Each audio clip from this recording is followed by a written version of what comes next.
Gempar, sekutu Arab Saudi makin kecewa dengan Amerika. Alhamdulillah, untung Rusia terbukti setia hingga Raja Salman dan negara Arab lainnya mendukung Rusia. Hurrah!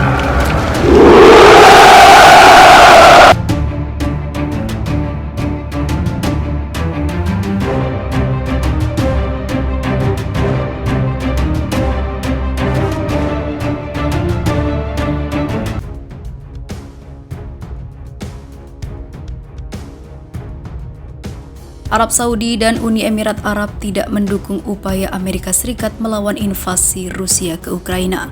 Malahan, kedua negara teluk tersebut belakangan makin akrab dengan rival paman Sam itu, yaitu Rusia.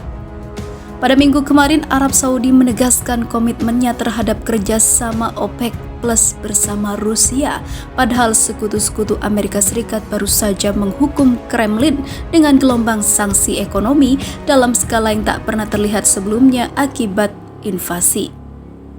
Beberapa hari sebelumnya, Uni Emirat Arab memilih abstain dalam voting resolusi Dewan Keamanan PBB terkait aksi militer Rusia. Padahal sebelum pemungutan suara, Gedung Putin sudah meminta sekutunya memberi dukungan. Emily Hogaem, pakar Timur Tengah di International Institute for Strategic Studies, menyebut suara abstain Uni Emirat Arab tersebut telah mengejutkan beberapa pejabat Barat, khususnya Amerika. Namun dia juga mengingatkan bahwa perilaku Uni Emirat Arab bukanlah berita baru.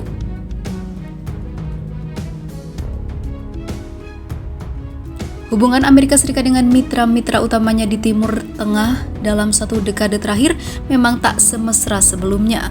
Negara adidaya itu dinilai makin abai terhadap kepentingan jangka panjang Saudi dan juga Uni Emirat Arab, bahkan terkesan sudah memalingkan wajah dari Timur Tengah.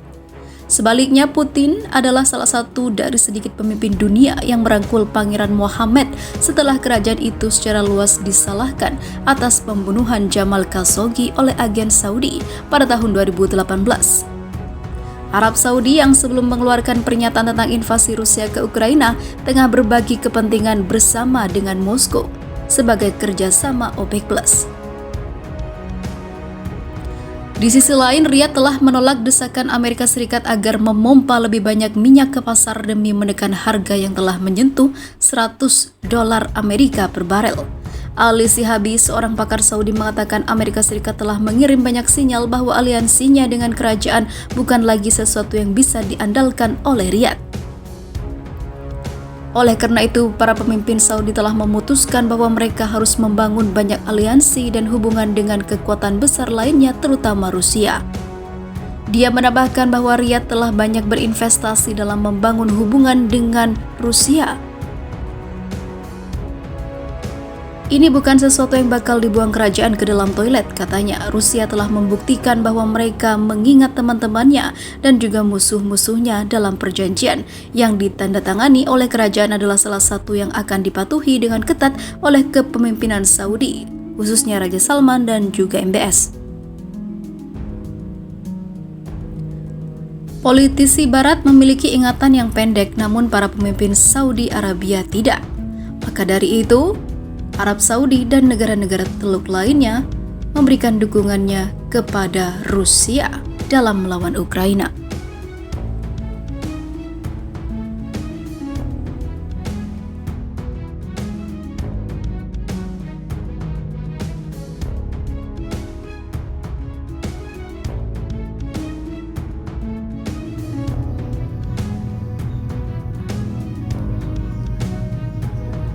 Serangan Rusia ke Ukraina belum ada tanda-tanda mereda, sudah mirip perang Irak 1991. Hingga hari ini, hari ke-13,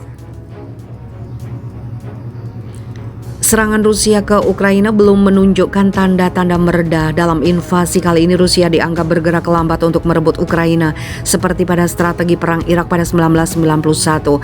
Hal itu diungkap oleh Amit Gupta dalam artikel berjudul Rusia's Iraq Strategy: Why Putin is Moving Slow to Seize Ukraine When Zelensky Goes Ballistic with Information War, yang tayang di The Eurasian Times. 3 hari setelah perang Teluk pertama pecah pada tahun 1991, sebuah surat kabar Amerika memuat tajuk utama "Perang Teluk berlanjut". Harapannya adalah bahwa negara adidaya seperti Amerika Serikat seharusnya dapat mengalahkan kekuatan negara kecil seperti Irak dalam beberapa jam.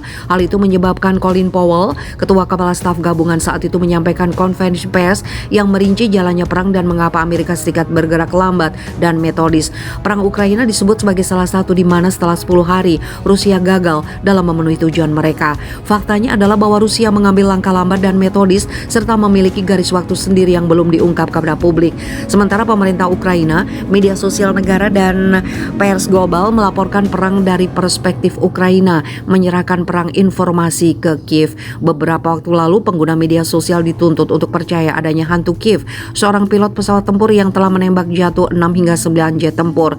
Ini memungkinkan berlebihan karena jika Rusia merasa cukup percaya diri untuk melakukan konvoi militer besar sepanjang 64 km, itu berarti mereka memiliki superioritas udara.